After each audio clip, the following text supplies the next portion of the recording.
नमस्कार साथियों, साथी पीएससी एकेडमी में आप सभी प्रतिभागियों का बहुत बहुत स्वागत है। तो आज हम आप सभी के लिए एक खास जानकारी लेके आए हैं। चूँकि मैं आपको एक खास जानकारी के तहत बता दूं कि 1 जुलाई को हमारे संस्थान में नई बैच स्टार्ट हो गई है, वो भी सीजीपीएससी की। तो सीजीपीएससी की तैयारी के लिए ठीक है, आप बिल्कुल हमारे संस्थान से जुड़ सकते हैं। चूँकि 1 जुलाई को नई बैच स्टार्ट हो रही है। अगर आपका सपना है डिप्टी कलेक्टर बनने का, डीएसपी बनने का, जितने भी बड़े बड़े अधिकारी बनने का आपका सपना है, तो आप अपने सपने को कैसे साकार करेंगे?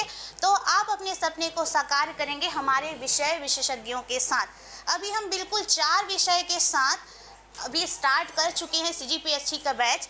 चूँकि हमारा जो सिलेबस है काफ़ी बड़ा है, काफ़ी लंबा है, तो हम 4 सब्जेक्ट के साथ स्टार्ट किए। धीरे धीरे हम लोग बाकी सब्जेक्ट को भी स्टार्ट करेंगे। ठीक है, तो यहाँ पे आप देख सकते हैं कि साहू सर जी हैं जो सीजीजीएस पढ़ाते हैं, अविनाश सर जी हैं ज्योग्राफी पढ़ाएंगे, मैं हिस्ट्री पढ़ाऊँगी, नवीन सर जी गणित पढ़ाएंगे। तो बिल्कुल अभी 4 सब्जेक्ट के साथ स्टार्ट हो रही है और भी सारे सब्जेक्ट हैं जो धीरे धीरे स्टार्ट होगा।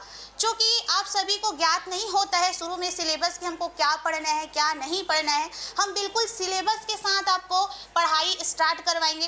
ठीक है, क्योंकि आप सभी जानते हैं कि बहुत सारे छात्रों के जीवन में भटकाव होता है। सिलेबस से बाहर की चीज़ें पढ़ते हैं और वो एग्ज़ाम में नहीं आ पाता, तो लोगों को लगता है कि अरे यार हमने तैयारी ही नहीं की है। हम आपको सिलेबस के हिसाब से पढ़ाएंगे, क्या पढ़ना है, क्या छोड़ना है, ये चीज़ें भी मैटर करती है आपके सिलेक्शन में।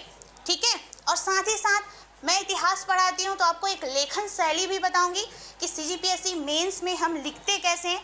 30 शब्द का जो क्वेश्चन आता है, 30 शब्द का 2 अंक का मेंस में क्वेश्चन पूछता है। 60 शब्द में, 100 शब्द में, 175 शब्द में ऐसी शब्द सीमाएं होती है, उसको हम लोग कैसे लिख सकते हैं। यहाँ तो अभी प्रीलिम्स की तैयारी हो रही है, लेकिन मेंस से रिलेटेड ज्ञान भी हम आपको देंगे। कितने पेपर होते हैं हमारे सीजीपीएससी मेंस में, सीजीपीएससी प्रीलिम्स में कितने पेपर होते हैं, कितने सब्जेक्ट होते हैं, सारे सब्जेक्ट की जानकारी हम आपको देंगे। किस तरह से सिलेबस में बांटा गया है चीज़ों को, कई सारे सब्जेक्ट को, दर्शन शास्त्र को, समाज शास्त्र को, पेपर 7 को, छत्तीसगढ़ का सामाजिक परिदृश्य है, छत्तीसगढ़ की जनजाति कला संस्कृति है, उसको क्यों रखा गया है हमारे सिलेबस में। तो जितने भी सब्जेक्ट को रखा गया है, सबका कोई ना कोई क्या है, वर्चस्व है। ठीक है, क्योंकि जब भी आप प्रशासनिक अधिकारी बनेंगे तो आपको जनजातीय क्षेत्रों में भी काम करना पड़ेगा। ठीक है, वहाँ के लोगों को समझना पड़ेगा। प्रशासन में जाएंगे तो एक प्रशासनिक अधिकारी का जो व्यक्तित्व है वो कैसे रहेगा, तो ये सारा जो हमारे सब्जेक्ट है वो डिसाइड करता है। और हमारे जो इंस्टीट्यूट है, वहाँ के जितने भी सर हैं जो अपने आप में पारंगत हैं अपने सब्जेक्ट को पढ़ाने में, तो आपको ये सारी जानकारियाँ यहाँ से मिल जाएगी। तो लीजिए, आप जैन सर से बात कीजिए, वो आपको और आगे की जानकारी बताएंगे। चलिए सर, आइए।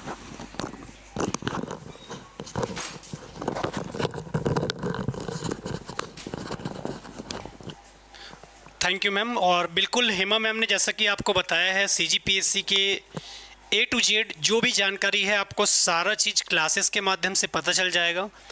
अब हम बात करने वाले हैं सीजीपीएससी प्री, और प्री के बाद आपका होगा मेंस, और मेंस के बाद होगा इंटरव्यू। तो मैंने हमेशा कहा है बच्चों को, और क्लास में भी मैं अक्सर कहता हूँ, यहाँ तक पहुँचने के लिए जो सबसे ज़्यादा ज़रूरी चीज़ है वो है आपका सिलेबस का कंप्लीट होना। सिलेबस जैसे ही आपका कंप्लीट होगा, उसके बाद आपको लगातार करना होगा रिवीजन, और रिवीजन करने के बाद आपको करना होगा एमसीक्यू। और एमसीक्यू भी कहाँ से करें, कैसे करें, बिल्कुल भी घबराने की आपको आवश्यकता नहीं है, क्योंकि हर शनिवार को एमसीक्यू का वार, हर शनिवार ये जो आप क्लास अटेंड करेंगे उसका फ़ायदा आपको आने वाले सीजीपीएससी प्री के एग्ज़ाम में होगा। क्योंकि बहुत सारे प्रतिभागियों के मन में ये द्वंद्व चलता रहता है कि सर हमारा मेंस पूरी तरीके से तैयार है पर हमारा प्री ही नहीं निकल रहा है कई साल से। तो उनके लिए मैं एक ही बात कहना चाहता हूँ कि लगातार जो ज़रूरत है आपको वो है आपको लगातार रिवीजन का, लगातार एमसीक्यू का, और लगातार टेस्ट सीरीज़ का ज़रूरत है। तो बिल्कुल जितने भी अभ्यर्थी हैं जो अब तक नहीं जुड़ पाए हैं हमारी क्लासेस के साथ, 1 जुलाई से बिल्कुल नया फ्रेश आपका स्टार्ट हो चुका है बैच। अभी सीजीपीएससी का फ़िलहाल मैं बात करूं तो 4 सब्जेक्ट के माध्यम से आपका स्टार्ट होगा, जिसमें आपके छत्तीसगढ़ साहू सर के द्वारा, जियोग्राफी आपके अविनाश सर के द्वारा, हेमा मैम के द्वारा इतिहास, और नवीन सर के द्वारा आपके सी सेट का जो हिंदी है वो स्टार्ट किया जाएगा। तो बिल्कुल इस नए और फ्रेश बैच के साथ आप ज्वाइन कर सकते हैं, क्योंकि बच्चों का अलग अलग मन होता है। बहुत सारे बच्चे केवल अधिकारी बनना चाहते हैं, तो अधिकारी बनने के लिए आपको सबसे पहला पड़ाव जो ज़रूरी है वो सही मार्गदर्शन और सही टीचर के साथ जुड़ना। इसके अलावा सिलेबस कंप्लीट होने के बाद लगातार रिवीजन करना। हर शनिवार को साध्य पीएससी एकेडमी के द्वारा 50,000 MCQ का सीरीज़ चलाया जा रहा है, और मुझे नहीं लगता कि 50,000 MCQ करने के बाद आपको CGPSC जैसे बड़े एग्ज़ाम को क्रैक करने में दिक्कत होगा। हर शनिवार को केवल आपको ये सोचकर जुड़ना है कि हो सकता है आज का ये जो MCQ है हूबहू आपको एग्ज़ाम में देखने को मिले, और ये सोचकर जुड़ना है कि यही वो पड़ाव है शनिवार का MCQ जिसमें 1-2 प्रश्न नहीं, हम 50,000 प्रश्न करवाएंगे। और मुझे जहाँ तक लगता है 50,000 प्रश्न कर